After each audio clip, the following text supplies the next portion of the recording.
আসসালামু আলাইকুম চাচা হলো যাও তাড়াতাড়ি আসো। এই দেখেন সুবহানাল্লাহ সুবহানাল্লাহ এরকম আবার জানো এই যে আরো কয়েকটা গাছ আছে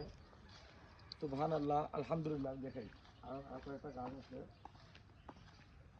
যে আলহামদুলিল্লাহ লেখা সুবহানাল্লাহ লেখা এই জিনিসটা আমার খুব ভালো লাগছে আজকে এরকম আসলে যদি আমরা সবাই করি তাহলে মানুষ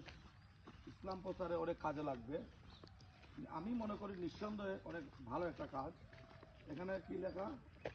এখানে লেখা আল্লাহু আকবার এই যে এখানে লেখা প্রত্যেকটা গাছে গাছে আমার এই বিষয়টা খুবই ভালো লাগলো তাই আপনাদেরকে একটু শেয়ার করলাম আমি জানি না আরও কয়েকটা গাছে আছে এরকম প্রত্যেকটা গাছে গাছে লাগানো সুবহানাল্লাহ আলহামদুলিল্লাহ আল্লাহু আকবার তো এটা যারা করছে সবাইকে অনেক অনেক ধন্যবাদ বিশেষ করে এত সুন্দর একটা উদ্যোগ ভালো উদ্যোগ আসসালামু আলাইকুম